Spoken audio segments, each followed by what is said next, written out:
அன்பார்ந்த பெரியவர்களே, தாய்மார்களே, நம்முடைய மாவட்ட தலைவர் அவர்களுக்கும் குறிப்பாக மேடையில் நின்று கொண்டிருக்கக்கூடிய எல்லா மண்டல் தலைவர்களுக்கும் உங்களுடைய அன்புக்கு நாங்கள் கட்டுப்படுகின்றோம். சகோதர சகோதரிகளே, மேலே இருக்கக்கூடிய நானோ, அண்ணன் முருகன் அவர்களோ, அக்கா வானதி அவர்களோ, யார் இங்கே தலைவர்களாக இருந்தாலும் கூட உங்களுடைய பிம்பமாக மட்டும்தான் எங்களுடைய பொறுப்பு. உங்களுடைய பிம்பம் தாங்க நாங்கள்.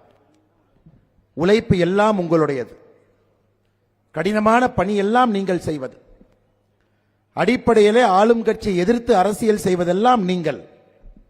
கைது செய்யப்படுவதும் நீங்கள். காலை 2 மணிக்கு வந்து உங்களுடைய வீட்டினுடைய கதவை தட்டுவது கூட உங்களுடைய இல்லத்தில். அதனால் எங்களுடைய வேலையெல்லாம், தலைவர்களாக மேலையில் அமர்ந்திருக்கக்கூடிய எங்களுடைய வேலையெல்லாம் உங்களோடு தோள் கொடுத்து தோள் நிற்பது மட்டும்தான் எங்களுடைய வேலை. உங்களை ஊக்கப்படுத்துவது எங்களுடைய வேலை. உங்களை தலைவர்களாக மாற்றி அழகு பார்ப்பது எங்களுடைய வேலை. ஆனால் நீங்கள் எத்தனை மாலைகள் எங்களுக்கு போட்டாலும் கூட மறுபடியும் அந்த மாலைகள் எல்லாம் உங்களுக்கு விழக்கூடிய மாலைகள். அதனால் உங்களுடைய அன்புக்கெல்லாம் நன்றி சொல்லி, சகோதர சகோதரிகளே, 226வது தொகுதியாக நம்முடைய கோயம்புத்தூர்ல சிங்காநல்லூர் சட்டப்பேரவை தொகுதியில் என் மண் என் மக்கள் யாத்திரை நடந்து கொண்டிருக்கிறது. கோயம்புத்தூர்ல மற்ற தொகுதியில யாத்திரை நடந்த பொழுது சிங்காநல்லூருக்கு மட்டும் யாத்திரை அன்னைக்கு நடக்கலைங்க ஐயா. காரணம், மத்திய அமைச்சர் வருவதற்காக சில தொகுதிகளை நம்முடைய கட்சி முடிவு செய்து வைத்திருந்தார். இந்த தொகுதிக்கு மத்திய அமைச்சர் வர வேண்டிய தொகுதியாக இருந்தது சிங்காநல்லூர். அன்னைக்கு வர இருக்கின்ற மத்திய அமைச்சர் அவர்களால் வர இயலவில்லை என்பதற்காக அன்னைக்கு யாத்திரை ஒத்தி வைக்கப்பட்டு, இன்னைக்கு நம்முடைய ஐயா ராஜீவ் சந்திரசேகர் அவர்களுடைய நேரத்தை எடுத்து அவரை அழைத்து வந்து நம்முடைய தலைவர்கள் எல்லாம் சாட்சியாக இருந்து 226வது தொகுதியாக சிங்காநல்லூர் தொகுதியிலே என் மண் என் மக்கள் யாத்திரை மிக வெற்றிகரமாக சிறப்பாக நடந்து முடிந்திருக்கிறது. அதற்கு உங்களுக்கெல்லாம் ஒரு பெரிய நன்றியும் வாழ்த்துக்களையும் தெரிவித்தாக வேண்டும். காரணம், இந்த யாத்திரை மேடையில் இருக்கக்கூடிய எனக்கு முன்பு பேசின தலைவர்கள் எல்லாம் சொன்னாங்க, இது வந்து ஏதோ அண்ணாமலை அவர்கள் யாத்திரை, அல்லது யாத்திரையிலே சில 100 பேர் ஆரம்பத்திலிருந்து கடைசி வரைக்கும் வந்திருக்காங்க, அவர்களுக்கான யாத்திரை. அப்படி இல்லைங்க ஐயா. இங்க இருக்கக்கூடிய தலைவர்கள் எல்லாம் அவங்களுக்கு எப்பொழுதெல்லாம் நேரம் கிடைக்குதோ இந்த யாத்திரையில் இருந்தாங்க. மிக முக்கியமாக இந்த யாத்திரை மக்கள் யாத்திரை, உங்களுக்காக நடத்தப்படுகின்ற யாத்திரை. உங்களுடைய நேரத்தை எல்லாம் ஒதுக்கி வைத்து இந்த யாத்திரையில முதல் தொகுதியாக ராமேஸ்வரத்திலிருந்து இன்னைக்கு 226வது தொகுதியாக சிங்காநல்லூர் வரை மக்கள் இதிலே பங்கேற்று ஆர்வமாக எழுச்சியாக நாங்கள் வாழக்கூடிய எங்களுடைய சொந்த மண்ணை மாற்றக்கூடிய சக்தி இந்த யாத்திரைக்கு இருக்கு. இந்த யாத்திரை ஆரம்பிக்கும் பொழுது நம்முடைய கட்சி அலுவலகத்தில் தலைவர்கள் ரொம்ப யோசனை பண்ணாங்க, என் மண் என் மக்கள் என்பது சரியான வார்த்தையா, எம் மண் எம் மக்கள் என்பது சரியான வார்த்தையா, என் என்கின்ற வார்த்தை இருக்க வேண்டியமா இல்ல எம் என்கின்ற வார்த்தை இருக்கணுமா, எம்முடைய மக்கள் அப்படி. அப்பொழுது நம்முடைய தலைவர்கள் எல்லாம் முடிவு செய்தார்கள், ஒரு மனிதரும் நம்முடைய தமிழ்நாட்டில் சகோதர சகோதரிகள் என்னுடைய மண் என்னுடைய மக்கள் என்று எப்ப பேச ஆரம்பிக்கின்றார்களோ அன்னைக்கு மாற்றம் வரும் என்பதற்காகத்தான் பாரதிய ஜனதா கட்சி இந்த யாத்திரைக்கு என் மண் என் மக்கள் என்கின்ற பெயரை நம்முடைய தலைவர்கள் எல்லாம் கட்சி அலுவலகத்தில் அந்த பெயர் வச்சாங்க. இன்னைக்கு பெரிய சந்தோஷம். 226 தொகுதிகளை தாண்டி நிற்கும் பொழுது என் மண் என் மக்கள் என்கின்ற பெயருக்கு அடையாளமாக ஒரு மனிதரும் இது என்னுடைய யாத்திரை, என்னுடைய மண்ணை காக்கக்கூடிய யாத்திரை, என்னுடைய வருங்கால சந்ததியை காக்கக்கூடிய யாத்திரை, நல்ல ஒரு அரசியலை இந்த மண்ணிலே விதைத்துக் கொண்டிருக்கக்கூடிய யாத்திரை என்று உங்கள் யாத்திரையாக நீங்கள் கொண்டாடி கொண்டிருக்கின்றீர்கள், பங்கெடுத்துக் கொண்டிருக்கின்றீர்கள். அதனால் உங்களுக்கு எல்லாம் இந்த நேரத்தில் ஒரு பெரிய வணக்கத்தையும் நன்றியும் தெரிவித்தாக வேண்டும். அதுவும் கோயம்புத்தூர் மாநகரத்தை பொறுத்தவரை அரசியலை எப்பொழுதும் குறுகிய கண்ணோட்டத்தோடு பார்க்காம ஒரு பெரிய கண்ணோட்டத்தோடு பார்க்கக்கூடிய ஒரு பெரிய ஒரு விஷயம் அந்த கோயம்புத்தூர் மக்களுக்கு இருக்குங்க ஐயா. காரணம், கோயம்புத்தூர் மக்களுக்கு நன்றாக தெரியும், உலகத்தில் எங்கே ஒரு பிரச்சனை நடந்தாலும் கூட அது கோயம்புத்தூரை பாதிக்கும் என்பதை முழுமையாக உணர்ந்திருக்கிறேன். கோயம்புத்தூரில் 1998 பிப்ரவரி 14 என்பதை நீங்க எப்பொழுதும் மறக்க போறதில்ல. காரணம், அந்த வெடிகுண்டு இங்கே வந்தது, மக்கள் கொல்லப்பட்டார்கள், 60 பேருக்கு மேல, 250 பேருக்கு மேல காயமடைஞ்சாங்க. கோயம்புத்தூர் 20 வருஷம் போயிருக்குன்னா அந்த குற்றத்திற்கு சம்பந்தப்பட்டவர்கள் தமிழ்நாடு மட்டும் இல்லைங்க, தமிழ்நாடை தாண்டி எல்லாம் இருக்கிறாங்க. இன்னைக்கு கோயம்புத்தூர்ல இத்தனை சிறு குறு நிறுவனங்கள் இருக்கு. வானதி அக்கா பேசினாங்க, முத்ரா கடன்ல தமிழகத்தில் அதிகமாக பயன்பெற்ற ஒரு மாவட்டம் கோயம்புத்தூர். சிறு குறு தொழிலாளர்களுக்கு மத்திய அரசு அதிகமாக ஊக்கப்படுத்தியிருக்கக்கூடிய மாவட்டம் கோயம்புத்தூர். அப்ப கோயம்புத்தூர்ல இருக்கக்கூடிய மக்கள் உங்களுடைய ஆர்டர் உலகம் முழுசா போகுது. ஜெர்மனியில, ஐரோப்பிய நாடுகள், அமெரிக்கா, ஜப்பான் எல்லா ஊருக்கும் கோயம்புத்தூர்ல இருந்து ஒரு பம்ப் செட் போகுது. கோயம்புத்தூர்ல இருந்து ஒரு துணி போகுதுங்க ஐயா. கோயம்புத்தூர்ல இருந்து ஆட்டோ உதிரி பாகங்கள் போகுது. ஏதோ ஒரு ஃபோர்டு கார்ல ஃபிட் ஆச்சுன்னா அது பங்களாதேஷ்ல ஓடலாம், வியட்நாம்ல ஓடலாம், கம்போடியால ஓடலாம், ஐரோப்பிய நாடுகள்ல ஓடலாம். அதனால கோயம்புத்தூர் மக்களுக்கு மிக தெளிவாக தெரியும், அரசியல் என்பது உலகத்திலே ஆரம்பித்து உள்ளூர் வரை தாக்கம் இருக்கும். அப்படிப்பட்ட அரசியலுக்கு கோயம்புத்தூர் மக்கள் எப்பொழுதும் கூட அந்த சூழ்நிலையை பார்த்து எப்படி அரசியல் மாறுகிறது என்பதை பார்த்து ஒரு கட்சி ஆதரிப்பாங்க. அது கோயம்புத்தூர் மண்ணினுடைய சிறப்பு. ஆனா இன்னைக்கு உலகத்திலிருந்து உள்ளூர் வரைக்கும் நீங்க பாத்தீங்கன்னா நமக்கு எவ்வளவு பெரிய தாக்கம் கோயம்புத்தூர் மண்ணிலே இருந்தாலும் 10 ஆண்டுகளாக கோயம்புத்தூர் மக்கள் நன்றாக இருக்கின்றார்கள்.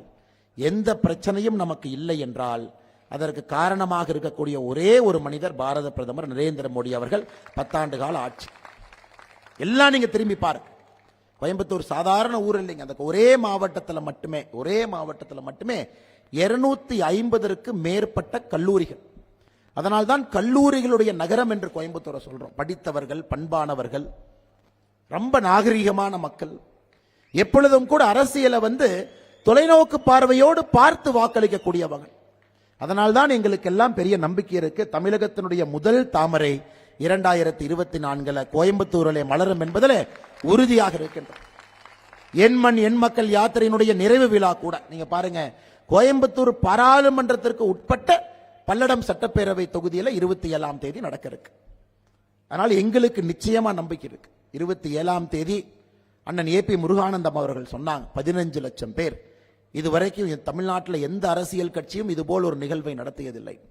அதையெல்லாம் தாண்டி இன்னொரு வார்த்தையை சொல்ல வேண்டும் என்றால், எப்படி இந்த யாத்திரை மக்கள் யாத்திரையாக, சாதாரண மக்கள் பங்கெடுக்கக்கூடிய யாத்திரையாக மாறி இருக்கிறதோ, பிப்ரவரி 27ஆம் தேதி 12 மணிக்கு நீங்க எல்லாம் மாதாப்பூர் பல்லடம் பக்கத்தில் வரும் பொழுது உங்கள் குழந்தைகளை அழைத்து எதிர்கால இந்தியாவிற்கு பாரத பிரதமர் என்ன பேசுறாங்கன்னு ஒரு திருவிழாவை போல நீங்க கூட்டிட்டு வரணும்.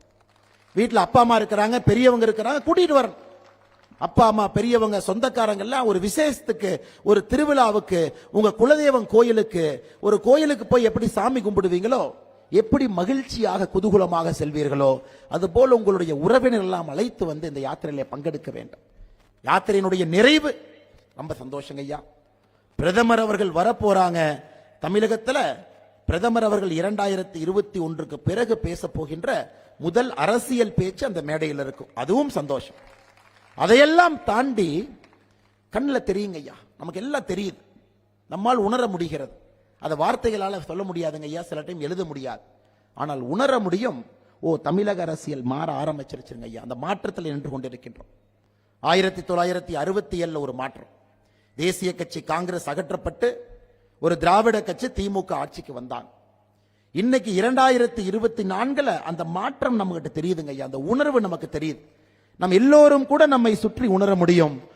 மறுபடியும் தேசிய கட்சி பாரதிய ஜனதா கட்சி தமிழகத்திற்குள்ள 2024 40க்கும் வென்று டெல்லியிலே ஆட்சியில் அமர்ந்தாலும் கூட 2026க்கான முதல் தாக்கம் 2024 மிக முக்கியமாக தமிழக மண்ணிலே வரும் என்பதை இந்த யாத்திரையினுடைய கடைசி நிறைவு நாள் 27ஆம் தேதி பிப்ரவரி உணர்த்துங்கய்யா. அதனால் உங்களுக்கு எல்லாம் எங்களுடைய அன்பான வேண்டுகோள், நீங்க உங்களுடைய குடும்ப விழாவாக, ஒரு கல்யாணத்துக்கு, ஒரு திருவிழாவுக்கு, ஒரு கோயிலுக்கு எப்படி போவீங்களோ, குழந்தைகளை, பெரியோர்களை, தாய்மார்களை எல்லோரையும் அழைச்சிக்கிட்டு உங்களுடைய விழாவாக நீங்கள் வர வேண்டும். கட்சி பாருங்க, 1200 ஏக்கர், 530 ஏக்கர்ல பார்க்கிங் வசதியும் மாநாட்டு பந்தலும். எங்கேயும் கூட ஒரு நெரிசல் இருக்கக்கூடாது. பாதுகாப்பாக பெண்கள் யாத்திரையிலே பங்கேற்றுவிட்டு பிரதமருடைய உரையை கேட்டுவிட்டு பாதுகாப்பா வெளியே போகணும். குழந்தைகள் வர்றாங்க, அவ்வளவு வெயிலாக என்னவாக இருந்தாலும் கூட தண்ணீரிலிருந்து, உணவிலிருந்து வரக்கூடிய அனைவரும் கூட எந்த ஒரு மன கஷ்டமும் இல்லாமல் இந்த யாத்திரையில பங்கெடுக்க வேண்டும் என்பதற்காக கிட்டத்தட்ட 4500 பேர் பாரதிய ஜனதா கட்சியினுடைய தலைவர்கள், தொண்டர்கள் அங்கே பணி செய்து கொண்டிருக்கின்றார்கள். 4500 பேர். அதனால் சகோதர சகோதரிகளை 27ஆம் தேதி இந்த மாற்றத்திற்கான அந்த அற்புதமான மாநாட்டிற்கு நீங்க வரணும். பாரத பிரதமர் அவர்களுக்கு உங்களுடைய அன்பும் ஆசீர்வாதம் கொடுப்பதற்கு நீங்கள் வர வேண்டும் என்கின்ற மற்றும் ஒரு வேண்டுகோளை உங்கள் முன்னால் வைக்கின்றேன். பெரிய மகிழ்ச்சி என்னன்னாங்க ஐயா, முருகன் ஐயாவை பற்றி எங்களுக்கு ஒரு பெரிய மகிழ்ச்சி, நம்ம அனைவருக்கும் மகிழ்ச்சி. ஏன்னா அரசியல் ஐயா, உண்மையான ஜனநாயகம் என்னன்னா, ஒரு சாதாரண மனிதன் ஒரு உயர் பதவிக்கு வந்தால் ஜனநாயகத்திற்கு ஒரு மரியாதை, ஒரு அழகு. மனிதனுக்கு எந்தவித பாரபட்சமும் இல்லாமல் ஒரு கட்சியில எல்லா பொறுப்புக்கும் அந்த கட்சி கொண்டு வந்தால் அந்த கட்சிக்கு ஒரு அழகு. என்னை கோனூர்ல ஒரு விவசாய குடும்பத்தில் தந்தை தாய் இருவரும் விவசாய வேலை இன்னைக்கு செஞ்சுக்கிட்டு இருப்பாங்க. இப்ப கோனூருக்கு போனீங்கன்னா இன்னைக்கு முருகன் ஐயாவுடைய தோட்டத்தில் வீட்டில் அவங்க வேலை செஞ்சுட்டு இருப்பாங்க, அப்பாவும் அம்மா. அந்த குடும்பத்திலே பிறந்து நீங்க பாருங்க, தமிழ்நாட்டில் எந்த அரசியல் கட்சியும் இது போல் செய்யாதுங்க ஐயா. மாநில தலைவராக, SC/ST கமிஷனுடைய வைஸ் சேர்மனாக, அதன் பிறகு பாராளுமன்ற உறுப்பினராக, அதன் பிறகு மத்திய அமைச்சராக, அதன் பிறகு மற்றும் ஒரு முறை பாராளுமன்ற உறுப்பினராக. அதுவும் பாருங்க, இன்னைக்கு இருக்கக்கூடிய அமைச்சர்கள்ல 2 அமைச்சர்களுக்கு மட்டும்தான் அந்த பாராளுமன்ற உறுப்பினர் ராஜ்யசபா அதை 2வது முறையாக நீடிச்சிருக்கிறாங்க. பாருங்க, 2 அமைச்சர்களுக்கு மட்டும்தான் திரும்ப அதை கொடுத்திருக்கிறாங்க. ஒருவர் நம்முடைய அமைச்சர் அஸ்வினி வைஷ்ணவ் அவர்கள், இன்னொருவர் நம்முடைய அண்ணன் முருகன் அவர்கள். இது என்ன ஐயா, ஒரு ஊக்கம் கொடுக்குது. இங்க எத்தனையோ இளைஞர்கள் சைட்ல நிப்பாங்க. ஒரு சின்ன குழந்தை இங்க இருக்கலாம். 2029 33% இடஒதுக்கீடு வந்து நடக்கக்கூடிய முதல் பாராளுமன்ற தேர்தல் 2029 வரும் பொழுது இங்க இருக்கவங்க யாரோ ஒருத்தர் MLA MP ஆகலாம். அதற்கு முன்னாடி MLA MP 2026 ஆகலாம். இங்க இருக்கக்கூடிய மாணவர்கள் யாராச்சும் இப்ப பார்த்துக்கிட்டு இருப்பாங்க, இந்த கட்சியிலே நானும் வரணும், நானும் தலைவரா வரணும், நானும் மக்களுக்கு சேவை பண்ண. இது போன்ற நிகழ்வு அவர்கள் எல்லோருக்கும் ஆக்கமும் ஊக்கமும் கொடுத்து கொண்டிருக்கிறது. இந்த கட்சி அனைவரையும் மதிக்கும், எல்லோருக்கும் இந்த கட்சியிலே வாய்ப்பு இருக்கிறது என்பதை தொடர்ந்து பாரதிய ஜனதா கட்சி உணர்த்தி கொண்டிருக்கிறது. அதனால்தான் முருகன் ஐயாட்ட சொன்னோம், உங்களுடைய முதல் நிகழ்வு கொங்கு மண்டலத்தில் இருக்கணும், அதுவும் உங்களுடைய முதல் நிகழ்ச்சி கோயம்புத்தூர் மண்ணில் இருக்கணும். 20ஆம் தேதி நாடாளுமன்ற உறுப்பினராக தேர்ந்தெடுக்கப்பட்ட பிறகும் கூட 22ஆம் தேதி கோயம்புத்தூர்ல இந்த நிகழ்ச்சிக்கு தான் தன்னுடைய முதல் நிகழ்ச்சியாக வர வேண்டும் என்பதற்காக வந்திருக்கக்கூடிய அண்ணன் முருகன் அவர்களுக்கு உங்கள் அனைவரின் சார்பாக, பாரதிய ஜனதா கட்சியின் சார்பாக நம்முடைய மனமார்ந்த வாழ்த்துக்களை, நன்றிகளை தெரிவித்து அவருடைய பணி இன்னும் சிறக்கட்டும். ஒரு தனி மனிதராக மத்திய அரசுக்கும் மாநில அரசுக்கும் போராடி கொண்டிருக்கின்றார். எவ்வளவு போய் பேசுறாங்க பாரு. அது வானதி அக்கா எப்படித்தான் சட்டமன்றத்தில் இந்த குரூப்பை எல்லாம் சமாளிக்கிறாங்களோ. இன்னைக்கு வானதி அக்காவை சமாளிக்க முடியலன்னு தமிழ்நாட்டினுடைய முதலமைச்சர் ஸ்டாலின் அவர்கள் கிளம்பி வந்திருக்காரு பதில் சொல்ற. பாருங்க, அவருடைய அப்பா என்ன கேட்டாரு, பாரதிய ஜனதா கட்சி எங்க இருக்குன்னு கலைஞர் ஐயா கேட்டார். பாரதிய ஜனதா கட்சி எங்க இருக்கு, இங்க இருக்கா, அங்க இருக்கான். இன்னைக்கு பாரதிய ஜனதா கட்சியினுடைய எங்களுடைய MLA-வனுடைய கேள்வியை சமாளிக்க ஒரு முதலமைச்சர் சட்டப்பேரவைக்கு வந்து நேற்று அவர் கேட்ட கேள்விக்கு இன்னைக்கு பதில் சொல்ல வேண்டிய நிலைமை உங்களுக்கு இருக்கு. அதாங்க பாரதிய ஜனதா கட்சி. MLA ஆபீஸ் திறக்கவே மாட்டாங்க. ஏதாச்சும் ஒரு பக்கம் MLA ஆபீஸ் திறந்து பார்த்துருக்கிறீங்களா? இந்த பாத யாத்திரையில் நான் போகும்போது ஒரு 10-15 இடத்துல பேசியிருக்கேன். இந்த MLA ஆபீஸ், MLA வந்து 2 வருடம் ஆகிறது, சில இடத்துல பேசியிருக்கிறாங்க. இங்க MLA வந்ததே இல்லை, இந்த ஆபீஸ் MLA-வே பார்த்ததில்லை, இந்த ஆபீஸ் திறந்த பிறகு பூட்டு தான் போட்டிருக்கேன். ஆனா இங்க ஒரு MLA 234 MLA-ல ஒரு MLA சொல்றாங்க, என்னங்க திறக்கிறது, என் ஆபீஸ் ISO வாங்கியிருக்கிறேன், எப்ப வேண்டுமானாலும் யாரு வேண்டாலும் வரலாம். இதாங்க பாரதிய ஜனதா கட்சி. புதுமை எப்பொழுதுமே இருக்கும், எப்பொழுதுமே ஒரு படி முன்னாடி யோசிப்பாங்க, பழையதை ஏத்துக்கவே மாட்டாங்க, இன்னும் முன்னாடி செல்லலாமா, மக்கள் பணியை இன்னும் வேகப்படுத்தலாமா. ISOங்கிறது என்னங்க ஐயா, குவாலிட்டி மேனேஜ்மெண்ட் சிஸ்டம், ISO 901 என்னங்க அது? நீங்க MLA ஆபீஸ்க்கு ஒரு பெட்டிஷன் கொடுத்தீங்கன்னா இந்த நாளுக்குள்ள அந்த பெட்டிஷனுக்கு நாங்கள் நடவடிக்கை எடுப்போம் என்பதை உறுதி செய்வது ISO. மற்ற ஆபீஸ்ல பெட்டிஷனே வாங்க மாட்டாங்க ஐயா. பெட்டிஷன் கொடுத்தீங்கன்னா ISO 901 2015 குவாலிட்டி மேனேஜ்மெண்ட் சிஸ்டம்ல வானதி அக்காவுடைய அலுவலகத்துல கோயம்புத்தூர் தெற்கு சட்டமன்ற அலுவலகத்தில் ஒரு பெட்டிஷன் கொடுத்தீங்கன்னா உறுதி வார்த்தை கொடுத்து நடவடிக்கை எடுக்கும் என்று சொல்வது ISO. சும்மா ISO வாங்குறமாங்க ஐயா. இன்னைக்கு அது ஒரு இலக்கணமாக, மற்ற MLA-க்கெல்லாம் இலக்கணமாக இன்னைக்கு நம்முடைய கோயம்புத்தூர் தெற்கு தொகுதியினுடைய MLA அக்கா வானதி ஸ்ரீனிவாசன் அவர்கள் தமிழகத்தில், ஐயா ஒரு பானை சோறுக்கு ஒரு சோறு பதம் பாங்க, ஒரு சோறு எடுத்து பதம் பார்த்தா ஒரு பானை சோறுக்கு பதம். 2026 234 MLA-க்களுக்கு ஒரு சோறு பதமாக இருக்கக்கூடிய அக்கா வானதி ஸ்ரீனிவாசன் அவர்களுக்கு நன்றி கலந்த என்னுடைய வாழ்த்துக்களை வணக்கங்களை தெரிவித்து, மற்றும் ஒரு MLA அம்மா சரஸ்வதி அவங்க, அம்மாக்கு வந்து 75 வயசு தாண்டிட்டாங்க. எங்கேயாச்சும் அம்மா கூட போனீங்கன்னா யாரையாச்சும் பார்த்தாங்கன்னா ஸ்டெத்தஸ்கோப் எடுத்துருவாங்க கையில். அவங்க பேரே மக்கள் மருத்துவர், மொடக்குறிச்சி நம்முடைய சட்டப்பேரவை உறுப்பினர். வயது ஒரு பாரம் கிடையாது. எப்பொழுதும் கூட மக்கள் சேவை, கையிலே ஒரு மக்கள் மருத்துவராக ஒரு தனி பெயர். இதெல்லாம் பாரதிய ஜனதா கட்சியின் அடையாளம். எம்.ஆர். காந்தி ஐயா ஒரு எம்எல்ஏ நீங்க பாருங்க, அப்படியே கல்கண்டு போல வைத்திருக்கக்கூடிய பாரதிய ஜனதா கட்சி. அதனால்தான் தொடர்ந்து சொல்லிக் கொண்டிருக்கின்றோம், இந்த 4 எம்எல்ஏக்கள் ஒரு பானை சோறுனுடைய பதமுங்க. 2026 மக்கள் ஆதரவோடு 234 எம்எல்ஏக்கள் தமிழகம் முழுவதுமே இந்த 4 பேர் மாதிரி 234 வந்து உட்கார்ந்தா ஆட்சி எப்படி இருக்கணும் மக்கள் யோசிக்க வேண்டும். அதனால்தான் எங்கள் அனைவருக்கும் பெரிய நம்பிக்கை இருக்கிறது, நிச்சயமாக மாற்றம் நடக்கும் என்கின்ற நம்பிக்கை. மேடையில் இருக்கக்கூடிய தலைவர்கள் எல்லோருக்கும் இந்த நேரத்தில் நான் நன்றி சொல்ல வேண்டிய கடமை கட்டாயம் எனக்கு இருக்குங்க ஐயா. பெருங்கோட்ட பொறுப்பாளராக சகோதரர் ஏபி முருகானந்தம் அவர்கள் இங்கே அமர்ந்து கொண்டிருக்கின்றார். ஐயா ஒரு பெரிய சவாலுங்க ஐயா. அதாவது ஆளும் கட்சி கிடையாது, அதிகாரப்பூர்வமாக எதிர்கட்சி கிடையாது. பாரதிய ஜனதா கட்சி 234 4 எம்எல்ஏக்கள் இருக்கிறோம். இன்னைக்கு நம்ம கிட்ட பாராளுமன்ற உறுப்பினர் ஒரே ஒருவர் அண்ணன் முருகன் அவங்க இருக்கிறாங்க. இந்த கட்சி எப்படி யோசிக்குதுனாங்க, இதுவரை தமிழகத்தினுடைய அரசியல்ல யாரும் செய்யாத ஒரு பொதுக்கூட்டத்தை நாங்கள் செய்வோம். யோசிக்கிறக்கே ஒரு தைரியம் வேணும், செயல்படுத்துவது இரண்டாவது தைரியம். அதுபோல் யோசித்து மாதாப்பூர்ல பல்லடத்தில் 27ஆம் தேதி ஒரு பிரம்மாண்டமான மாநாட்டிற்கு தயாராகி கொண்டிருக்கக்கூடிய இவருடைய தலைமையில மிகப்பெரிய 4500க்கு மேல நம்முடைய தலைவர்கள் தொண்டர்கள் பணி செய்கின்றார்கள். ஏபி முருகானந்தம் அவர்களுக்கு என்னுடைய சிறப்பான நன்றிகளை வாழ்த்துக்களை தெரிவித்து, மிக முக்கியமாக இந்த மாவட்டத்தினுடைய தலைவர் ஆங்கிலத்தில் ஒரு வார்த்தை சொல்லுவாங்க, டைட் இன் உல் அப்படின்னு சொல்லுவாங்க. அதாவது ஒரு மனிதன் சித்தாந்தத்தில் எப்படி வந்து ஒரு உல், அதாவது மக்கள் பயன்படுத்தக்கூடிய ஒரு ஆடையில, பட்டு ஆடையில, அந்த பட்டுல ஒரு டைய கலந்துட்டீங்கன்னா எப்படி பிரிக்க முடியாதோ அதுபோல் சித்தாந்தத்தை பிரிக்க முடியாத ஒரு தலைவராக இருக்கக்கூடிய சகோதரர் ரமேஷ் அவர்கள் இங்கே அமர்ந்திருக்கின்றார். அவருடைய முதல் பொதுக்கூட்ட நிகழ்வும் கூட இதுதான். முதல் பொதுக்கூட்ட நிகழ்வு மாவட்ட தலைவராக பொறுப்பேற்ற பிறகு அவருக்கும் என்னுடைய வாழ்த்துக்களை நன்றிகளை தெரிவித்து, இதற்கு முன்பு மாவட்ட தலைவராக இருந்த அருமை சகோதரர் பாலாஜி உத்தமராஜ் அவர்கள் இந்த மேடையில் அமர்ந்திருக்கின்றார்கள். சிங்காநல்லூர் பகுதியை சார்ந்தவங்க. அவர் ஒரு மிக வித்தியாசமான தலைவர், நம்ம எல்லோருக்குமே தெரியும். மேடையில் பேச மாட்டாரு. நான் எலெக்ஷன் நிக்க போறேன், நான் பேச மாட்டேன், நான் பின்னாடி கட்சி வேலையை மட்டும்தான் செய்வேன். ஒரு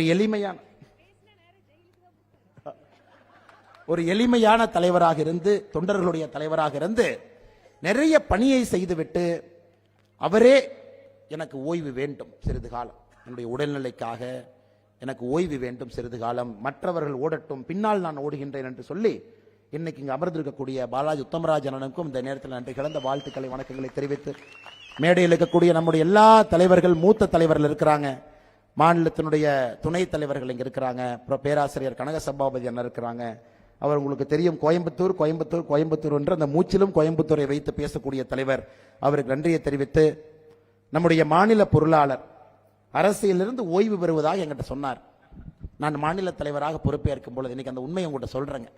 நான் சொன்னேன்னா, பாரதிய ஜனதா கட்சி ஆட்சிக்கு வரும் வரை உங்களுக்கு ஓய்வு இல்லை, அதுவரை நீங்கள் இந்த பொறுப்பில் இருந்துதான் வேண்டும், உங்களுக்கு ஓய்வு கொடுக்க போவதில்லை என்று வற்புறுத்தி மறுபடியும் மாநில பொருளாளராக தன்னுடைய பணியை செய்து கொண்டிருக்கக்கூடிய அண்ணன் எஸ்.ஆர். சேகர் அவர்களுக்கு என்னுடைய நன்றி கலந்த வாழ்த்துக்களை வணக்கங்களை தெரிவித்து, மேடையின் மீது இருக்கக்கூடிய மூத்த தலைவர் அண்ணன் ஜி.கே. செல்லகுமார் அவர்கள், கோயம்புத்தூரும் அவருடைய குடும்பமும் ஒன்றாக கலந்திருக்கக்கூடிய ஒரு குடும்பம். இந்த கோயம்புத்தூருடைய பாரதிய ஜனதா கட்சி வளர்ச்சிக்கும் அவருடைய குடும்பத்தினுடைய பங்கும் மிகப்பெரிய ஒரு பங்கு இருக்கு.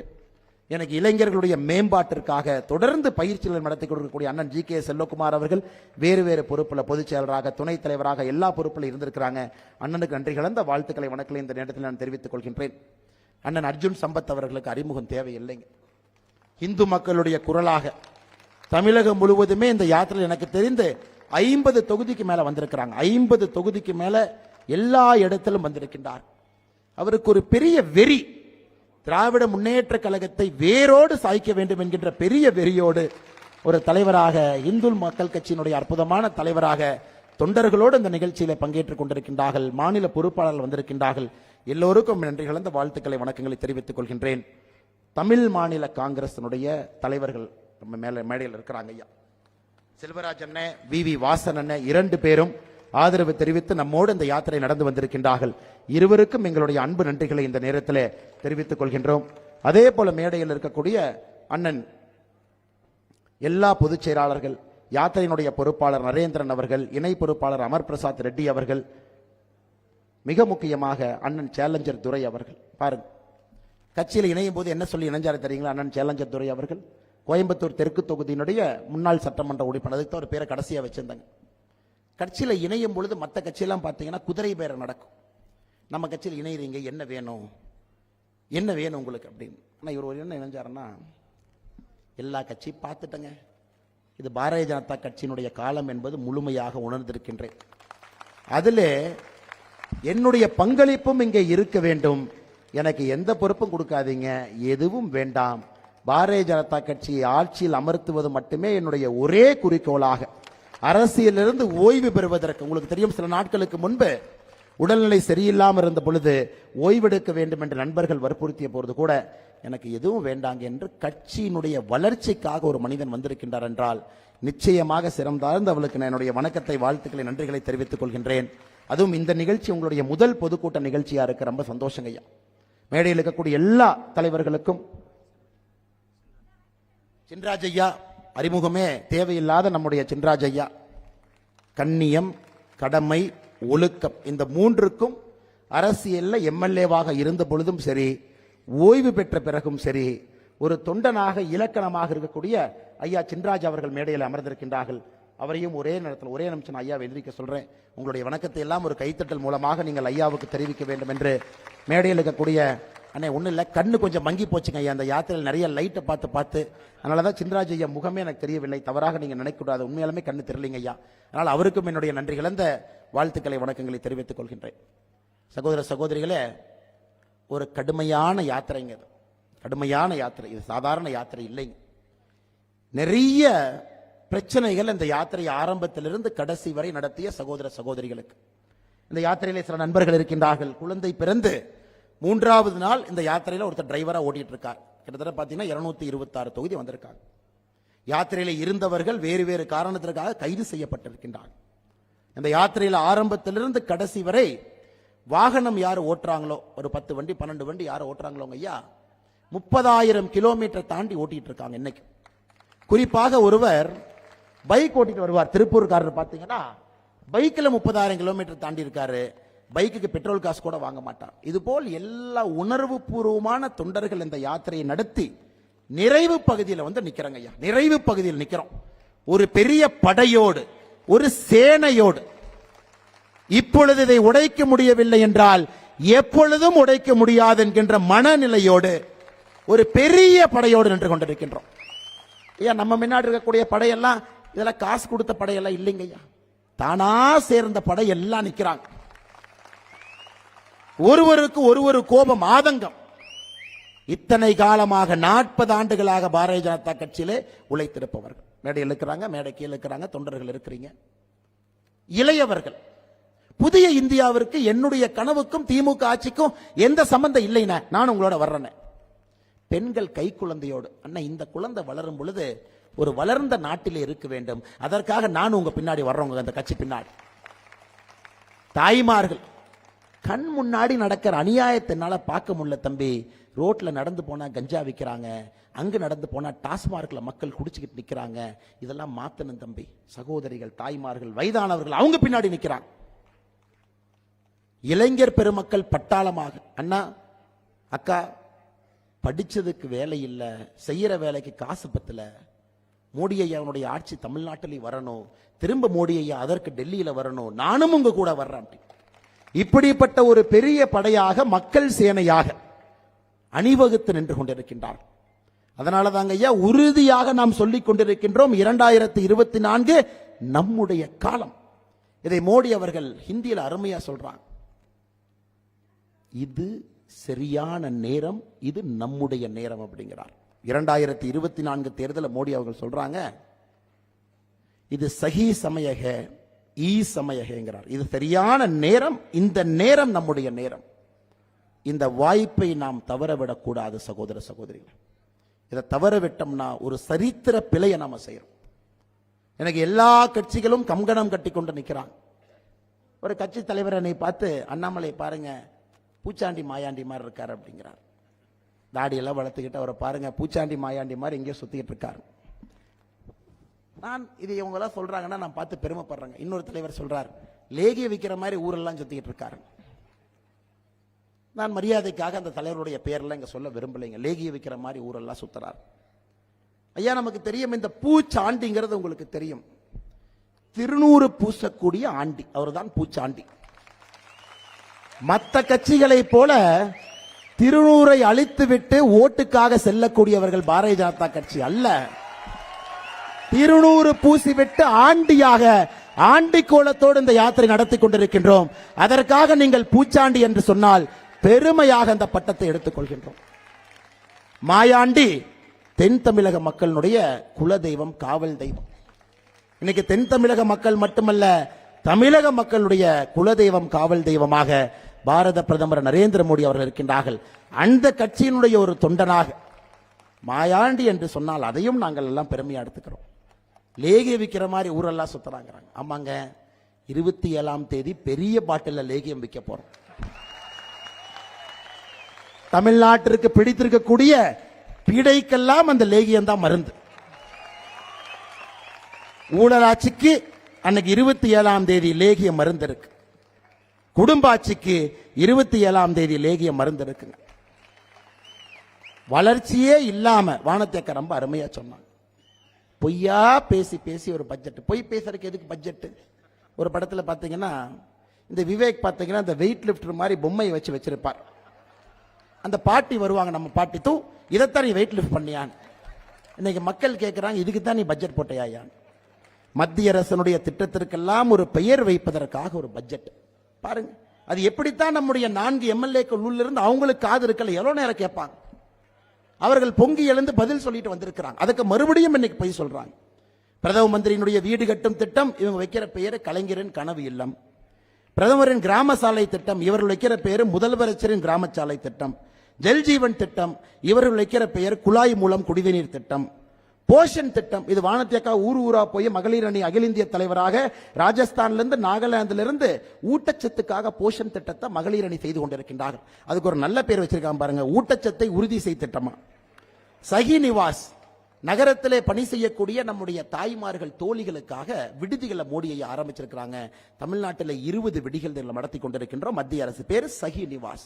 அதற்கு இந்த பட்ஜெட்ல பேர் வச்சிருக்கிறாங்க தோழி விடுதி. சமகிரக சிக்ஷாக்கு பேர் வச்சிருக்கிறாங்க பேராசிரியர் அன்பழகம் திட்டம். விஸ்வகர்மா நலத்திட்டம் 13,000 கோடி. கோயம்புத்தூர் நமக்கு தெரியும், நம்ம இருக்கக்கூடிய விஸ்வகர்மா சகோதர சகோதரிகள் மற்ற எல்லா சமுதாயம் 13 சமுதாயம் விஸ்வகர்மாலே வரக்கூடிய 5 சமுதாயத்திற்கும் 18 சமுதாயத்திற்கு இந்த திட்டம். அதுக்கு இப்ப பேர் வச்சிருக்கானுங்க கைவினைஞர் மேம்பாட்டு திட்டம். அமிர்த் திட்டத்திற்கு கலைஞர் நகர்ப்புற மேம்பாட்டு திட்டம். நகர்வன திட்டம், அதாவது பெரிய பெரிய சாலை எல்லாம் போச்சுனாங்க ஐயா, சென்டர்ல மரம் வைக்கக்கூடிய 10 சாலைகளுக்கு நடுவிலே மரம் வைக்கக்கூடிய திட்டத்தை கொண்டு வந்திருக்கோம், நகர்வன திட்டம். அதற்கு பேரு, இது ஒண்ணு மட்டும் ஆங்கிலத்தில் வச்சுட்டாங்க, அர்பன் கிரீனிங் ப்ராஜெக்ட். பிரதம மந்திரியினுடைய உயர்கல்வி ஊக்க திட்டத்திற்கு இங்க பெயர் 2500 கோடி ரூபாய் கல்வி கடன் திட்டம். எப்படிங்க ஏத்துக்க முடியும்? மத்திய அரசனுடைய திட்டங்களுக்கு அம்மா பிறந்த குழந்தைக்கு பேர் வைக்கிறது கூட சரியா சொல்லாங்க. ஒரு 3 மாசம் கழிச்சு பேரை மாத்தி வச்சா கூட ஒத்துக்கலாம். இந்த குழந்தை மனுஷனாய் நிக்குது, இதுக்கு பேர் வைக்கிறாங்க. இதெல்லாம் 2015 2014 அப்ப வந்த திட்டங்க. 10 ஆண்டுகளாக இருக்கக்கூடிய திட்டம். 4 கோடி வீடுகள் கட்டி முடித்த பிறகு பிரதமருடைய வீட்டு திட்டத்திற்கு பேர் வைக்கிறாங்க கலைஞரின் கனவு உலக திட்டம். அதனால் வளர்ந்திருக்க குழந்தைய போய் பேர் மாத்தினா அந்த குழந்தை திரும்ப அடிக்காது. இன்னைக்கு அதைத்தான் தமிழக மக்கள் செய்து கொண்டிருக்கின்றார்கள். இந்த பட்ஜெட்டே ஒரு ஃப்ராட். அதுல இந்த பட்ஜெட்ல 2-3 விஷயத்தை ஒத்துக்கொண்டதற்கு நாங்கள் திராவிட முன்னேற்ற கழகத்துக்கு முதல்ல நன்றி சொல்றோம். சாராயம் மூலமாக வருமானம் எவ்வளவு வருதுன்னு குழம்பிக்கிட்டு இருந்தோம். ஒரு மேடையில வானத்தி அக்கா 44,000 கோடிங்கிறாங்க, இன்னொரு மேடையில முருகன்ஜி அவங்க 46,000 கோடிங்கிறாங்க, மேல இருக்கிற தலைவர்கள் 42,000 கோடிங்கிறாங்க. தமிழக மக்களுக்கு என்னதாயா சாராயம் மூலமா வருமானம் வருதுன்னு நிதியமைச்சர் கவலைப்படாதீர்கள். சாராயம் மூலமாக நமக்கு வந்திருக்கக்கூடிய வருமானம் 50,000 கோடி என்று இந்த பட்ஜெட்ல அறிவிச்சிருக்கிறான். ஆனா மக்களுக்கு இந்த உண்மையை சொன்னதுக்காக முதல்ல நாங்க நன்றியை தெரிவிச்சுக்கிறோம். 50,000 கோடி ரூபாய். இந்தியாவில் எந்த மாநிலத்திலும் கூட சாராயம் பெற்று 50,000 கோடி இல்லை. அதுக்கு யாரோ ரொம்ப நல்லா சொன்னாங்க, ரொம்ப ரமையா சொன்னாங்க. திராவிட மாடல் அரசுன்னு சொல்றீங்களே, இதற்கு ஒருத்தர் ரொம்ப ரமையா சொன்னார். அதாவது ஆமை புகுந்த வீடும் திமுக ஆளுகின்ற பகுதியும் உருப்பட்டதாக சரித்திரம் இல்லை. ஆமை புகுந்த வீடும் திமுக ஆளுகின்ற மாநிலமும் உருப்பட்டத சரித்திரம் இல்லை. எப்பொழுதெல்லாம் திமுக ஆட்சிக்கு வருதோ மக்கள் பார்த்தீங்கன்னா 10 வருஷம் வெளியே வைப்பாங்க. சாதாரணமா இல்லைங்க, 10 வருஷம். எம்ஜிஆர் ஐயா அவர்கள் அரசியலுக்கு வந்த பிறகு தொடர்ந்து வெளியே வச்சாங்க. அதன் பிறகு 2011 21 வரைக்கும் தொடர்ந்து வச்சான். தமிழகத்தை பொறுத்தவரை நமக்கு தெரியும், மக்கள் எப்பாச்சும் ஏமாந்து ஒரு முறை திமுக ஓட்டு போட்டுட்டா அதன் பிறகு சுதாரித்து குறைந்தபட்சம் 10 ஆண்டுகள் உள்ளே விடக்கூடாது. ஆனா இன்னைக்கு வானதி அக்கா சொன்னது போல ஒரு மாற்றம் என்னன்னா, திமுக தொண்டன் தெளிவா இருக்கான், நான் இனி விடவே மாட்டேன் சார் என் தலைவர் ஆட்சி அமைக்கிறேன். இதுதான் கடைசி முறை. திமுக தொண்டர்கள் தயாராக இருக்கின்றார்கள். 2024 நான் ஓட்டு போட மாட்டேன். ஐயா, இன்னைக்கு ஒரு பத்திரிகையாளர் சர்வே அவங்க சொன்ன மாதிரி பாருங்க, இன்டர்நேஷனல் மேகசின்ல இருந்து நம்முடைய நிருபர்கள் எல்லாம் இன்னைக்கு வந்திருக்கிறான். எல்லோரும் இன்னைக்கு பாரதிய ஜனதா கட்சிக்கு ஆதரவு சதவீதத்தை போடுறாங்க. ஒரு பத்திரிகை 20%, ஒரு பத்திரிகை 24%, ஒரு பத்திரிகை 17%. பிரசாந்த் கிஷோர்ட்ட போய் இன்டர்வியூ எடுக்கிறாங்க, எப்படியாச்சும் பிரசாந்த் கிஷோர் மாத்தி பேசுவாரான். அவரும் சொல்றாரு, பாரதிய ஜனதா கட்சி வளர்ந்துருச்சுங்க, இரட்டை இலக்கில் இருக்குதுங்க, என்னங்க பேசுறீங்க? சகோதர சகோதரிகள், உங்களுக்கு ஒரு உண்மையை சொல்ல வேண்டும் என்றால், நம்முடைய சகோதரர் ரமேஷ் அவர்கள் சொன்னது போல நாம் 20% எல்லாம் எப்பவோ தாண்டிட்டோம். அதெல்லாம் வேல் யாத்திரை காலத்திலே தாண்டியாச்சு, அதெல்லாம் 2021 தாண்டியாச்சு. பலத்தை காட்டுவதற்கு நமக்கு வாய்ப்பு கிடைக்காம பல ஆண்டு காலமாக காத்திருந்தோம். இன்னைக்கு உங்களுடைய இத்தனை ஆண்டு காலத்தினுடைய உழைப்பினுடைய வெளிப்பாடு 2024 பாராளுமன்ற தேர்தலில் தெரியுங்க. 33% வாக்குகளை தாண்டி பாரதிய ஜனதா கட்சி தமிழகத்தில் இருக்கும். நீங்க குறிச்சு வச்சுக்கங்க, எழுதி வச்சு பத்திரிகை நண்பர்களுக்கு எழுதி வச்சு. தலைகீழாக நின்று தோப்பு கரணம் எதிர்க்கட்சிகள் போட்டாலும் கூட இது பாரதிய ஜனதா கட்சியினுடைய காலம் என்று மக்கள் முடிவு செய்திருக்கின்றனர். இன்னைக்கு நாம செய்ய வேண்டியது என்னங்க ஐயா? யாத்திரை வந்துருச்சு, தலைவர்கள் பேசினாங்க, நம்ம யாத்திரையிலிருந்து கிளம்பிட்டோம், நாம கட்சி வேலை செய்தோம். இது இன்னைக்கு நோக்கம் இல்லைங்க. இங்க இருக்கக்கூடிய நீங்கள் ஒருவருமே எவ்வளவு பலசாலின்னு உங்களுக்கு உணர்த்துவதற்காகத்தான் நாம் இங்க அமர்ந்திருக்கின்றோம். உங்க ஒருவருடைய செல்போன் எடுத்து அந்த கான்டாக்ட் லிஸ்ட பாருங்க ஐயா. குறைஞ்சபட்சம் உங்க செல்போன் கான்டாக்ட் லிஸ்ட்ல ஒரு 1000 பேர் இருப்பாங்க இல்லைங்களா? உங்களுக்கு காலையில வாட்ஸ்அப் மெசேஜ் எடுத்து ஓபன் பண்ணாவே குட் மார்னிங் அப்படின்னு போடுறவங்களே ஒரு 300 பேர் இருப்பாங்க. நீங்க பிளாக் பண்ணவங்களே ஒரு 200 பேர் இருப்பாங்க. இவன் டெய்லி குட் மார்னிங் போடுறான், பிளாக் பண்றான். சகோதர சகோதரிகளே, உங்களிடம் நாங்கள் கேட்பது, உங்களுடைய கான்டாக்ட் லிஸ்டில் இருக்கக்கூடிய ஒருவரும் பாரதிய ஜனதா கட்சிக்கு வாக்களிக்க வைப்பது உங்களுடைய கடமை என்பதுதான் எங்களுடைய வேண்டுகோள். உங்களுக்கு இன்னும் 50-60 நாள் இருக்கு. நீங்க டெய்லி போன் பண்ண, திமுக காரங்களா இருந்தாலும் போன் பண்ண, டெய்லி 1 மணி நேரம், 1 நிமிஷம், அரை நிமிஷம், 30 நிமிஷம், எவ்வளவு நேரம் இருக்கோ பேசணும். நம்முடைய கட்சி, நம்முடைய திட்டங்களை பத்தி மட்டும் நீங்க சொல்லணும். 2024 எதற்கான ஒரு முக்கியமான தேர்தல் நீங்க சொல்லணும். நாங்கள் உங்களிடம் எதிர்பார்ப்பது, வேண்டுகோள் வைப்பது, உங்களுடைய தொலைபேசியில யாருடைய பதிவையும் பேரையும் நம்பரையும் பதிவு செஞ்சிருக்கிறீங்களோ அவர்களுடைய வாக்க பாரதிய ஜனதா கட்சிக்கு பெற்றுக் கொடுப்பது உங்களுடைய வேலை என்கின்ற வேண்டுகோளை உங்களுக்கு வைக்கிறோம். இன்னையிலிருந்து 60 நாள் நீங்க சொல்லணும், நீ ஓட்டு போடலினா டெய்லி போன் பண்ணுவேன், அதுக்காக ஓட்டு போட நீங்க சொல்லணும். 2024 அந்த ஓட்டை வாங்கி கொடுக்க வேண்டியது உங்களுடைய கடமை. இங்க இருக்கிற நாம எல்லாரும் செஞ்சோம்னாங்க கோயம்புத்தூர் பாராளுமன்றத்தினுடைய வெற்றி உறுதிங்களா? கோயம்புத்தூர் பாராளுமன்றத்தினுடைய வெற்றி உறுதி, அது எந்த மாற்று கருத்தும் இல்லை. இது பாரதிய ஜனதா கட்சி இதற்கு முன்பு வெற்றி பெற்ற மண், நம்மை ஆதரித்த மண். என்னை கோயம்புத்தூர் மக்கள் நல்லா பார்த்துட்டாங்க. சமீபத்தில் தீபாவளி சமயத்தில் 2022 எல்லாம் பார்த்தாங்க. மனித குண்டு வெடிப்பு எவ்வளவு பெரிய ஆபத்து பார்த்தாங்க. என்ஐஏ நடவடிக்கை 14 பேர்த்த தாண்டி கைது பார்க்கறாங்க, 3 சார்ஜ் ஷீட் பார்க்கறாங்க, எல்லாத்தையும் பார்த்துக்கிட்டு இருக்காங்க. கோயம்புத்தூர் மக்கள் அமைதியாக பொறுத்து கொண்டிருக்கின்றார்கள். பாரதிய ஜனதா கட்சியினுடைய எம்பி வந்தா முதல் வேலையாக அந்த சகோதரனோ சகோதரியோ அமித்ஷாஜியை போய் பார்ப்பாங்க. என்ன கேட்பாங்க? சார் கோயம்புத்தூருக்கு என்ஐஏ போலீஸ் ஸ்டேஷன் கொடுங்கன்னு கேட்பாங்க. கோயம்புத்தூருக்கு என்ஐஏ போலீஸ் ஸ்டேஷன் வேணும். நம்முடைய சகோதர சகோதரி யார் எம்பியாக இருக்கிறாங்களோ முதல்ல என்ஐஏ போலீஸ் ஸ்டேஷனை கொண்டு வந்து கோயம்புத்தூர்ல வைப்பாங்க. அதுக்கு ஒரு 60 பேர் 75 பேர் ஸ்டாஃபை கொண்டு வந்து வைப்பாங்க. அதில் இன்டெலிஜென்ஸ் பிரிவருக்கும் நுண்ணறிவு பிரிவருக்கும் எல்லா பக்கம் சுத்துவாங்க. ஐயா, ஒரு முறை ஆபத்திலிருந்து கடவுள் நம்மளை காப்பாற்றிருக்கிறாங்க, மனுஷன் காப்பாற்றல, கடவுள். அந்த கோயிலுக்கு வெளியே இருக்கக்கூடிய ஸ்பீட் பிரேக்கர் கரெக்டா அந்த வண்டி அங்க ஏறணும் இறங்கணும், சூரசம்ஹார மூர்த்தி முருகன் அங்க இருக்கணும். முருகனும் இதற்காக காத்திருக்கணும். காலையில் 4 மணிக்கு வாங்கடா பார்த்துக்கலாம், கோயம்புத்தூருக்கு நீங்க எப்படி போறீங்க. அதனால் ஆண்டவன் நம்மை ஒரு முறை காப்பாற்றி நமக்கு ஒரு பெரிய வார்னிங் கொடுத்திருக்கார். இனி மனிதர்கள் நம்மை காப்பாற்ற வேண்டிய காலத்தில் நின்று கொண்டிருக்கின்றோம். இது நம்முடைய பாராளுமன்ற உறுப்பினர் கோயம்புத்தூரினுடைய பாதுகாப்புக்கு செய்யக்கூடிய முதல் வேலை. இரண்டாவதுங்க ஐயா, இன்னைக்கு பாருங்க கோயம்புத்தூரை பொறுத்த வரைக்கும் பட்ஜெட்ல வானதி அக்கா ஒரு 2 விஷயத்தை பேசினாங்க. அதாவது கோயம்புத்தூருக்கு மட்டும் எப்படி பட்ஜெட் போடுறாங்க நீங்க பாருங்க, ரொம்ப காமெடியா போட்டிருக்காங்க. நொய்யல் நதியை சுத்தம் செய்வதற்கு மத்திய அரசு ஒதுக்கி இருக்கக்கூடிய நிதி 990 கோடி. ஐயா, ஒரு நதி கோயம்புத்தூர் நகரத்துக்குள்ள வந்து வெளியே போற நதிக்கு 1000 கோடி ரூபாய்க்கு 10 கோடி கம்மியாக நம்ம நிதி ஒதுக்கி இருக்கோம், சுத்தப்படுத்தி திரும்ப நொய்யல் நதியை கொண்டு வரணும். ஆனா இந்த பட்ஜெட்ல திமுக அரசு சொல்லி இருக்கின்றார்கள், நொய்யல் நதியை சுத்தம் செய்ய அறிக்கை தயார் செய்வோம். பணம் கொடுப்பது நாம, அறிக்கை தயார் செய்யறது இவங்க. இப்படித்தாங்க கோயம்புத்தூர் சம்பந்தப்பட்ட எல்லா பட்ஜெட் இப்படித்தான். சென்னையிலே புதிய கழிவறைகள் மற்றும் அதை பராமரிக்க 430 கோடி கோயம்புத்தூருக்கு ரொம்ப அருமையா சொல்லியிருக்காங்க. இதே போன்ற ஒரு திட்டம் கோயம்புத்தூரிலும் செயல்படுத்துவோம். வடிவேல் சொல்ற மாதிரி ஜோப்புல பணம் இல்ல, அப்ப இந்த திட்டமும் செயல்படுத்த மாட்டாங்க. கோயம்புத்தூரிலே பூஞ்சோலை திட்டம் செயல்படுத்துவோம், எத்தனை பைசான்னு சொல்லல. கோயம்புத்தூரிலே கலைஞர் நூலகம் பைசா சொல்ல, அதைத்தான் கேள்வி கேட்டு முதலமைச்சர் வந்து ரொம்ப தெளிவா சொல்லிட்டார். 2026 அவருக்கு தெரியாது நடக்க போறது இல்லையா, 26 சொல்லி வச்சிருவோம், 25 வந்ததுக்கு அப்புறம் இன்னொரு விஷயத்தை சொல்லுவான். ஐயா, நீங்க இந்த நிதிநிலை அறிக்கையை சரியா படிச்சு பார்த்தீங்கன்னா கோயம்புத்தூருடைய வளர்ச்சிக்கு எதுவும் இல்லை. ஒரு திட்டத்திற்கு கூட எந்தவித பணமும் உருவாக்கல. அதெல்லாம் தாண்டி கோயம்புத்தூர் சர்வதேச விமான நிலையத்துக்கு நிலத்தை எடுத்துக்கிட்டே இருக்கிறாங்க. 2017 இருந்து 7 வருஷமாக நிலம் எடுக்கிறாங்க.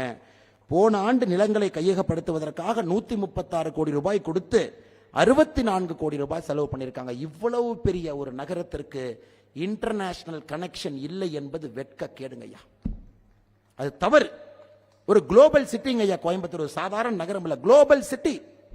உலகத்தை இங்கிருந்து இயக்கக்கூடிய மனிதர்கள் கோவை நகரில் அமர்ந்திருக்கிறாங்க.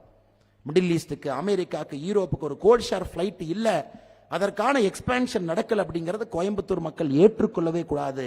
ஏன்னா எம்பி வீடு இங்கதான் இருக்குது, நம்ம பேசுறதை கேட்டிருக்காருன்னு தெரியலங்க ஐயா. எம்பி அவர்கள் செய்திருக்கக்கூடிய ஒரே வேலை என்னன்னா, வளர்ச்சி நெகி, வளர்ச்சி நெகி, வளர்ச்சி நெகி, வளர்ச்சி இல்லை, வளர்ச்சி இல்லை. கோயம்புத்தூர்ல வளர்ச்சியே வரக்கூடாதுங்கிறதுக்காக ஒரு எம்பி இங்கே அமர்ந்திருக்கின்றார். வளர்ச்சி தப்பு தவறி கூட எட்டி பாத்திரக்கூடாது, எட்டி பாத்திரவே கூடாது. இன்னைக்கு கோயம்புத்தூர் எம்பியினுடைய நிலைமை பார்த்தீங்கன்னா, உலகத்தில் இது போன்ற நகரங்கள் வளரும் பொழுது கோயம்புத்தூர் உலக வளர்ச்சி நகரத்திலே மையப்புள்ளியா இருக்கணும்.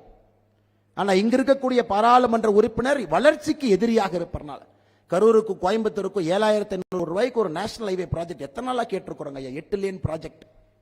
அது வந்து அப்படியே கன்ஜெஷன் ஒதுக்கி அப்படியே சிட்டி வெளியே growth ஆகும். அனுமதி இல்ல, லேண்ட் அக்விசிஷன் நடக்கல.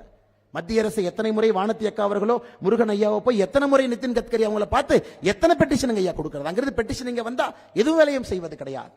இன்னைக்கு ஒரு இன்னொரு பட்ஜெட்ல இன்னொன்னு ஏமாத்திருக்காங்க பாருங்க. விலாங்குறிச்சியில புதிய ஐடி பார்க் துவங்குவாங்களாமா, பட்ஜெட்ல சொல்லியிருக்காங்க. 2020 பட்ஜெட்ல விலாங்குறிச்சி ஐடி பார்க் 2020லயே அறிவிச்சாங்க. செங்கலிங்கானா ஒன்னைங்கானா, சரி நாமளும் ஒன்று போட்டு பார்ப்போமே. 2024 பட்ஜெட்ல விலாங்குறிச்சியில் ஐடி பார்க். ஐயா, நாம் ஒரு விஷயத்தை உண்மையாக புரிந்து கொள்ள வேண்டும் என்றால், வளர்ச்சிக்கும் திராவிட முன்னேற்ற கழகத்திற்கும் எந்த சம்பந்தம் இல்லை என்பதை தினமும் திராவிட முன்னேற்ற கழகம் உறுதி செய்து கொண்டிருக்கின்றார்கள். இந்த போட்டிருக்கக்கூடிய நிதிநிலை அறிக்கை என்பது மற்றும் ஒரு சாட்சி. நேத்து பாருங்க ஐயா, நம்ம பிரதமர் நேற்று கரும்புக்கு குறைந்தபட்ச ஆதரவு விலை, கரும்புக்கு குறைந்தபட்ச ஆதரவு விலை நேற்று உயர்த்தியிருக்கிறாங்க. 1 டன் கரும்புக்கு குறைந்தபட்ச ஆதரவு விலை 3150 3400 உயர்த்தியிருக்கின்றோம். 250 ரூபாய் உயர்த்தியிருக்கிறோம். ஐயா, நம்ம ஆட்சிக்கு வந்த பொழுது கரும்பினுடைய குறைந்தபட்ச ஆதரவு விலை ஒரு டன்னுக்கு 2100, 2014. 10 ஆண்டுகள் கழித்து 2024 நம்முடைய ஆட்சியில குறைந்தபட்ச ஆதரவு விலை 2100 3400, 1300 ரூபாய் நாம ஏற்றிருக்கிறோம் ஐயா. 62% உயர்த்தியிருக்கோம். திமுக கார எவ்வளவு கில்லாடினாங்க ஐயா.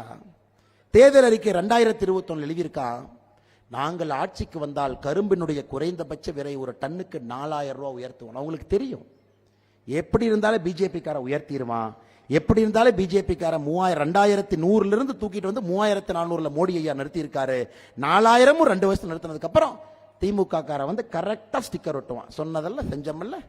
4000 ரூபாய் பட்ஜெட்ல சொன்னோம், எங்க தளபதி 2026க்கு முன்னாடி செஞ்சாங்க. இப்படி தாங்க ஐயா ஏமாற்று வேலை, பித்தலாட்ட வேலை நடந்து கொண்டிருக்கிறது. நேற்று கரும்புக்கு குறைந்தபட்சம். இந்தியா முழுவதும் பெட்ரோல் டீசலை பாருங்க, இந்தியா முழுவதும் பெட்ரோல் டீசலை பாருங்க. தமிழகத்தில் மட்டும்தான் பெட்ரோல் டீசல் அதிகமான விலை இருக்கக்கூடிய ஒரு மாநிலம். எவ்வளவு பெரிய நாடு. மோடி ஐயா எவ்வளவு பட்ஜெட் போடுறாருங்க, சும்மா போடுறாருங்களாங்க? 2024 உள்கட்டமைப்புக்காக நம்முடைய பட்ஜெட் 11 லட்சம் கோடி, 11,11,111 கோடி, 11 லட்சம் கோடி ரூபாய் உள்கட்டமைப்புக்கு. இங்கிருந்து ஐயா போடுறாரு அவ்வளவு. நம்ம கிட்ட இருந்து வாங்கக்கூடிய, நம்ம கொடுக்கக்கூடிய வரியில பட்ஜெட் போடுறார். அந்த சிரமத்திலும் 2 முறை பெட்ரோல் டீசல் விலையை குறைக்கிறார். 10 ரூபா ஒருக்கா, 7 ரூபா ஒருக்கா எக்ஸைஸ் டியூட்டியை குறைக்கிறார். அப்படி இருந்தும் வளர்ச்சியில கை வைக்காம வளர்ச்சியும் நடக்குது. பெட்ரோல் டீசல் விலையை நம்முடைய ஆட்சி 2 முறை குறைத்து, போன தீபாவளிக்கு 10 ரூபா 7 ரூபா குறைச்சோம். இவங்க தேர்தல் அறிக்கையில பெட்ரோல் டீசல் 5 ரூபா 4 ரூபா குறைக்கிறேன்னு தேர்தல் அறிக்கையில சொன்னாங்க. ஆனா எல்லா மாநிலங்களும், பாரதிய ஜனதா கட்சி மாநிலங்களும் பெட்ரோல் டீசல் விலையை மோடி அவர்கள் குறைத்த பிறகு மாநிலத்தில் ஒருக்கா குறைச்சாங்க. மோடி ஐயா நீங்க குறைச்சதுக்கு நன்றி, நானும் குறைக்கிறேன். என்னாச்சுங்க ஐயா? பாரதிய ஜனதா கட்சி ஆளுகின்ற மாநிலத்தில் இந்தியாவுடைய பெட்ரோல் டீசல் விலை மிக குறைவு. திராவிட முன்னேற்ற கழகம் கடன் வாங்கி பட்ஜெட் போடக்கூடிய ஒரு மாநிலத்தில் 8,30,000 கோடி கடனாக இந்த நிதிநிலை அறிக்கையில் காட்டியிருக்காங்க. அதே பொய்யுங்க ஐயா. உண்மையான கடன் 9,50,000 கோடி, 1,20,000 கோடி கடனை பாண்ட மறைச்சிருக்கிறாங்க. அதுக்கு பாரதிய ஜனதா கட்சி 2-3 நாட்கள்ல வெள்ளை அறிக்கை கொடுக்கின்றோம். வாங்கிய கடனையும் மறைத்து 8,30,000 கோடி இந்தியாவில் நம்பர் 1 கடன். ஆனா உண்மையான கடன் 9.5 லட்சம் கோடிங்க ஐயா. அதிலும் பெட்ரோல் டீசலுக்கு வரி கொடுக்காம, வரியை குறைக்காம ஏமாற்று வேலை செய்து ஆட்சி நடத்தி கொண்டிருக்கின்றார்கள். இது பாரதிய ஜனதா கட்சிக்கும் தமிழகத்தில் இருக்கக்கூடிய திராவிட முன்னேற்ற கழகத்துக்கும் ஒரு உதாரணம் ஐயா. இது போன்ற பட்டியல் போட்டு நம்ம பேசிக்கிட்டே போலாம். வேளாண் அறிக்கை, சரி இதைத்தான் தங்கம் தென்னரசன் தான் பொய் சொல்லி மாட்டிக்கிட்டாருன்னு எம்ஆர்கே பன்னீர்செல்வன் வேளாண் பட்ஜெட் போடுறாரு. அதுல வானதி அக்கா எம்எல்ஏ சொல்றாங்க, அண்ணே அதுல ஒரு திட்டத்தை கொண்டு வர்றார் ரொம்ப பெருமையாக. திட்டத்தினுடைய பெயர் மண்ணுயிர் காத்து மண்ணுயிர் காப்போம். அப்படின்னா மண்ணை காப்பதற்கு அடையாள அட்டை. ஐயா மண் அடையாள அட்டை 2015 பாரதிய ஜனதா கட்சி கொண்டு வந்து 1.4 கோடி அட்டைகளை கொடுத்திருக்கின்றோம். 9 வருஷம் ஆகுதுங்க ஐயா திட்டத்தை கொண்டு வந்து. இன்னைக்கு வேளாண் பட்ஜெட்ல கொண்டு வந்திருக்கிறாங்க மண்வள அடையாள அட்டை கொண்டு வருவோம். இந்த மாதிரி ஏமாற்று வேலை எங்கேயாச்சும் பார்த்துருக்கீங்களாங்க ஐயா? இதுக்கு ஸ்டிக்கர் ஓட்டுறக்கு ஒரு குரூப். அதனால் சகோதர சகோதரிகள் நாம் தெளிவாக இருக்கிற மாதிரி இன்னொன்னு சொல்லியிருக்கார். தமிழ்நாடு உணவு தானிய உற்பத்தியில அதிகமாயிருச்சு. 2022-23 அதிகமா உணவு தானியத்தை உற்பத்தி பண்ணிட்டோம். ஒரு எல்கேஜி பாப்பாவை கூப்பிட்டு அந்த பாப்பா சொல்லும், அங்கிள் 2021-22 உணவு தானிய உற்பத்தி 119.97 லட்சம் மெட்ரிக் டன் அங்கிள். 2022-23 உணவு தானிய உற்பத்தி 116.91 லட்சம் மெட்ரிக் டன் அங்கிள். அப்ப 3 லட்சம் மெட்ரிக் டன் தமிழகத்தில் உணவு தானிய உற்பத்தி குறைந்திருக்கு அங்கிள் ஒரு எல்கேஜி பாப்பா சொல்லும். இத்தனையே அதிகாரியை வச்சுக்கிட்டு அத்தனை பேர்த்துக்கு சம்பளம் கொடுத்து எம்ஆர்கே பன்னீர்செல்வம் அவர்கள் திமுக ஆட்சிக்கு வந்த பிறகு தமிழகத்திலே உணவு தானிய உற்பத்தி 3 லட்சம் டன் குறைந்திருக்கும் பொழுது சட்டமன்றத்தில் பொய் சொல்றாரு. தமிழகத்தில் 2022-23 உணவு தானிய உற்பத்தி அதிகமாயிருக்கு. இந்த அநியாயத்தை எங்கேயாச்சும் பார்த்துருக்கிறீங்களா? அதற்கு ஒத்து உதுவதற்கு அந்த கட்சியை சார்ந்த 2 டெலிவிஷன் சேனல் போய் திமுக நண்பர்கிட்ட போய் பட்ஜெட் எப்படி இருந்துச்சு, பட்ஜெட் சூப்பரா இருந்தது. இன்னும் ஒரு திமுக தனவங்க போய் நீங்க பட்ஜெட் பத்தி என்ன நினைக்கிறீங்க, 10க்கு 10. இதையெல்லாம் இது போன்ற பொதுக்கூட்ட மேடைகள்ல நம்முடைய தலைவர்கள் பேசும் பொழுதுதான் நம்முடைய மக்களுக்கு தெரியுமோ இவ்வளவு ஏமாத்துறீங்களா. இதைத்தான் நம்முடைய பாரத பிரதமர் நரேந்திர மோடி அவர்கள் தொடர்ந்து சொல்லிக் கொண்டிருக்கின்றார்கள். வளர்ச்சி வளர்ச்சி வளர்ச்சி ஒரு பக்கம் ஐயா, இந்த பக்கம் கோபாலபுரத்தினுடைய வளர்ச்சி கோபாலபுரத்தினுடைய வளர்ச்சி கோபாலபுரத்தினுடைய வளர்ச்சி என்று திமுக ஒரு பக்கம். ஐயா தமிழகத்திலே வளர்ச்சி என்று என்ன சொல்றாங்களோ அது வீக்கம், அது வளர்ச்சி இல்லை, அது கட்டி. அதுவும் கோபாலபுரத்திற்கு வந்திருக்கக்கூடிய கட்டி நமக்கு வரலீங்க. அந்த கட்டி ஒரு நாள் நம்ம வெட்டி எடுக்கத்தான் போறோம், எங்கே தப்பிச்செல்லாம் போக முடியாது. இன்னைக்கு கோபாலபுரத்திலே நடக்கக்கூடிய வளர்ச்சியை வீக்கம் என்று சொல்லிக் கொண்டு ஒரு கும்பல். ஆனா இந்தியா முழுவதும் பட்டி தொட்டி எல்லாம் வளர்ச்சியை கொண்டு வந்து பாரதிய ஜனதா கட்சி நரேந்திர மோடி அவர்கள் ஒரு பக்கம். அதனால் சகோதர சகோதரிகளே, நேரம் 9:30 மணி ஆயிட்டு இருக்குதுங்க. இன்னும் நிறைய பேச வேண்டும். நம்முடைய தலைவர்கள் எல்லாம் சுருக்கமா பேசிட்டு அமர்ந்திருக்கின்றார். 27ஆம் தேதி நம்முடைய பிரதமர் நிகழ்வுக்கு ஒரு சரித்திர நிகழ்வாக அது இருக்கும். நீங்கள் அனைவரும் அங்கே வர வேண்டும். உங்களுடைய நிகழ்வு உங்க குடும்ப நிகழ்வு. உங்க குடும்பத்தினுடைய விசேஷம் எப்படி இருந்தா சொந்தக்காரங்களை கூட்டிக்கிட்டு பத்திரிகை அடிச்சு நீங்க கூப்பிடுவீங்களோ அது போன்று நீங்கள் வர வேண்டும் என்கின்ற அன்பான வேண்டுகோளை வைத்து மேடையில் இருக்கக்கூடிய எல்லா தலைவர்களுக்கும், குறிப்பாக இந்த மாவட்டத்தினுடைய தலைவர் சகோதரர் ரமேஷ் அவர்கள் உட்பட மேடையில் இருக்கக்கூடிய கோயம்புத்தூர் மாநகர மாவட்டத்தினுடைய எல்லா பொறுப்பாளர்கள், ஒன்றிய தலைவர்கள், ஒரே ஒரு விஷயத்தை மட்டும் சொல்லிக்கிறேங்க ஐயா. கோயம்புத்தூரினுடைய வெற்றியை நரேந்திர மோடி அவர்கள் உற்று கவனித்துக் கொண்டிருக்கின்றார். கோயம்புத்தூருடைய வெற்றி நமக்கு முக்கியம். இந்த மண் தேசிய மண். இங்கே அயோக்கியர்களுக்கு இடம் கிடையாது என்பதை 2024 கோயம்புத்தூர் மக்கள் நீங்கள் மறுபடியும் தேர்தல் களத்திலே உணர்த்தப் போகின்றீர்கள். அதுக்கு நம்முடைய சகோதர சகோதரிகள் கடுமையாக நீங்கள் உழைக்க வேண்டும் என்கின்ற அன்பான வேண்டுகோளை வைத்து வந்திருக்கக்கூடிய எல்லா சகோதர சகோதரிகளுக்கு நன்றி கலந்த வாழ்த்துக்களை வணக்கங்களை தெரிவித்து 27ஆம் தேதி பல்லடத்தில் உங்களை சந்திப்பதற்காக தயாராக இருக்கின்றோம். நீங்கள் வர வேண்டும் என்கின்ற அழைப்பை மறுபடியும் உங்களுக்கு வைத்தினுடைய உரையை முடித்துக் கொள்கின்றேன். நன்றி, வணக்கம். பாரத் மாதா கி, பாரத அன்னையின் புகழ்.